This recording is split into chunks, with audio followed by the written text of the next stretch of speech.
Hi everyone, मैं प्रिया और अपने चैनल पर आप सभी का स्वागत करती हूँ। चलिए तो आज की वीडियो भी महाभारत की ओर।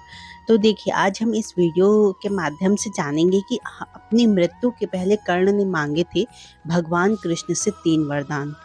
तो क्या वो आप जानना चाहते हैं कि वो 3 वरदान ऐसे कौन से थे जो कर्ण ने मांगे थे? तो चलिए हम इस वीडियो में आपको बताते हैं। तो देखिए, वीडियो को स्टार्टिंग से लेकर एंडिंग तक आपको देखना है, बिल्कुल भी स्किप नहीं करना है, नहीं तो आपको नहीं पता चलेगा कि कैसे भगवान कृष्ण ने 3 वरदान दिए थे और कैसे हमारे जो कर्ण हैं वो मतलब दानवीर कहलाते थे, महान दानवीर जिसको कहते हैं। तो देखिए, महाभारत हिंदुओं का प्रमुख ग्रंथ है। इस ग्रंथ में कई ऐसे पात्र हैं जो हमें कई प्रकार की शिक्षा देते हैं। ये सभी पात्र सदियों से चर्चा का विषय रहे हैं। श्री कृष्ण के अलावा पांडव महाभारत के मुख्य नायकों के रूप में जाने जाते हैं, लेकिन कौरवों का साथ देने के बावजूद दानवीर कर्ण को आदर भाव के साथ देखा जाता है। कर्ण के साथ हुए अन्याय के कारण अधिकतर लोग उनके प्रति सहानुभूति का भाव रखते हैं। लेकिन क्या आप जानते हैं कि श्री कृष्ण ने उनके सिद्धांतों और नैतिक मूल्यों के कारण उन्हें वीर योद्धा भी मानते थे। भगवान श्री कृष्ण के मन में कर्ण के प्रति बेहद आदर भाव था। कहते हैं कि महाभारत में एक रोचक कथा के अनुसार बताया जाता है कि श्री कृष्ण ने अर्जुन के प्राण बचाने के लिए इंद्र के साथ मिलकर छल से कर्ण का कवच व दिव्य कुंडल ले लिए थे। वो कैसे? तो देखिए, लेकिन इसके बाद श्री कृष्ण कर्ण की परीक्षा लेने के लिए भी आए थे, जिस परीक्षा में कर्ण सफल भी हो गए थे। लेकिन तब श्री कृष्ण कर्ण से प्रभावित होकर वरदान मांगने को कह दिया।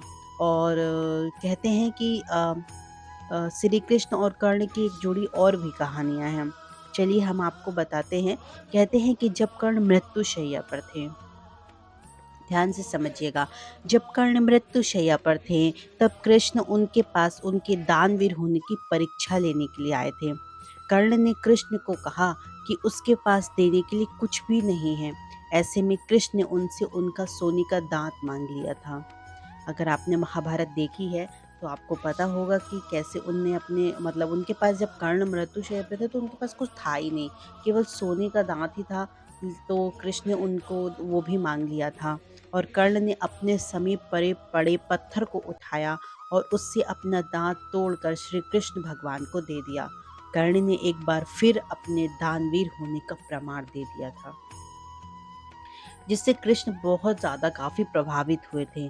कृष्ण ने कर्ण से कहा कि वह उनसे कोई भी वरदान मांग सकते हैं। कर्ण ने कृष्ण से कहा कि एक निर्धन सूर्यपुत्र होने की वजह से उनके साथ बहुत छल हुए हैं। ऐसा कर्ण ने कृष्ण से कहा और अगली बार वो कहते हैं कि अगली बार मैं जब भी धरती पर आऊं तो वह पिछड़े वर्ग के लोगों को सुधारने के लिए प्रयत्न करेंगे। इसके बाद कर्ण ने 2 और वरदान मांगे। दूसरे वरदान के रूप में कर्ण ने यह मांगा कि अगले जन्म में कृष्ण उन्हीं के राज्य में जन्म लें। और तीसरे वरदान में उन्होंने कृष्ण से कहा कि उनका अंतिम संस्कार ऐसे स्थान पर होना चाहिए जहाँ कोई पाप ही ना हो। उनकी इस इच्छा को सुनकर कृष्ण दुविधा में पड़ गए, क्योंकि पूरी पृथ्वी पर ऐसा कोई स्थान ही नहीं है जहाँ एक भी पाप न हुआ हो। ऐसी कोई जगह न होने के कारण कृष्ण ने कर्ण का अंतिम संस्कार अपने ही हाथों पर किया। इस प्रकार दानवीर कर्ण मृत्यु के पश्चात साक्षात वैकुंठ धाम को प्राप्त हो गए। इस तरह ऐसे बहुत से योद्धा थे जो हमारे श्री कृष्ण से अंतिम इच्छा बोली उन्होंने। और वो जानते थे सारे योद्धा कि श्री कृष्ण ही इच्छा उनकी पूरी कर सकते हैं। कहते हैं कि महाभारत की हर कहानी में हमें कोई ना कोई शिक्षा अवश्य ही मिलती है। वही महाभारत की घटनाएं हजारों साल पहले घट चुकी थी, लेकिन कलयुग में भी इन घटनाओं की जो प्रासंगिकता थी वो बनी हुई थी। आप नीति अनीति, न्याय अन्याय, अच्छे बुरे जैसी कई इन कहानियों में आप देख सकते हैं। महाभारत तो एक ऐसा प्रसंग है जो योद्धाओं से पूरा जुड़ा हुआ है। आज हम आपको 4 योद्धाओं की आखिरी इच्छा के बारे में बताएंगे कि मृत्यु से पहले मांगी गई थी, लेकिन ये इच्छा बहुत ही कठिन थी। जो हमारे श्री कृष्ण ने स्वीकार भी किया। कहते हैं कि घटोत्कच की एक अंतिम इच्छा थी। वो क्या थी? जब श्री कृष्ण ने भीमपुत्र घटोत्कच की अंतिम इच्छा के बारे में पूछा, तो घटोत्कच ने बहुत ही विनम्रता पूर्वक कहा। वो कहते हैं कि हे प्रभु, यदि मैं वीर गति को प्राप्त करूं तो मेरे मरे हुए शरीर को न भूमि को समर्पित करना, न जल में प्रवाहित करना, न अग्निदाह करना। मेरे इस तन के मांस, त्वचा, आंखें, हृदय आदि को वायु रूप में परिवर्तित करके आकाश में उड़ा देना। मेरे शरीर के कंकाल को पृथ्वी पर स्थापित कर देना। आने वाले समय में मेरा यह कंकाल महाभारत युद्ध का साक्षी बनेगा। श्री कृष्ण ने घटोत्कच की मृत्यु के बाद उनकी अंतिम इच्छा पूरी की थी। अब विदुर की क्या इच्छा थी?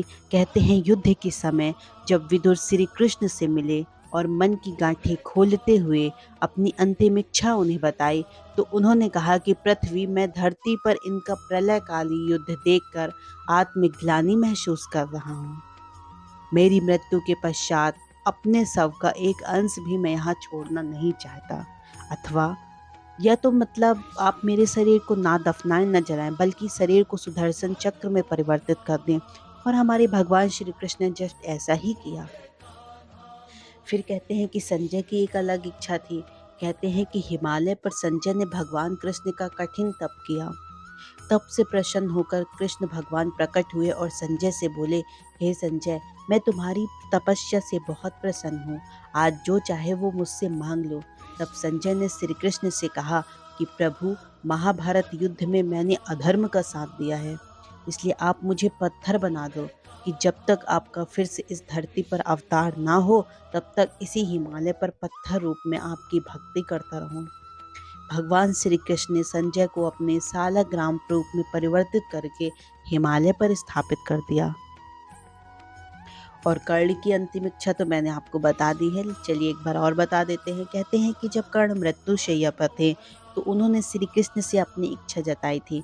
कर्ण ने मांगा था कि अगले जन्म में कृष्ण उन्हीं के राज्य में जन्म ले, और दूसरी इच्छा में उन्होंने कृष्ण से कहा कि उनका अंतिम संस्कार ऐसे स्थान पर होना चाहिए जहाँ कोई पाप न हो। इस तरह मतलब भगवान कृष्ण ने इस प्रकार सारी योद्धाओं की इच्छा को पूरा किया था। जो भी योद्धाओं ने भी अपने भगवान श्री कृष्ण से अपनी इच्छा रखी थी, वो श्री कृष्ण भगवान ने सभी की इच्छा अवश्य ही उस समय पूरी कर दी थी।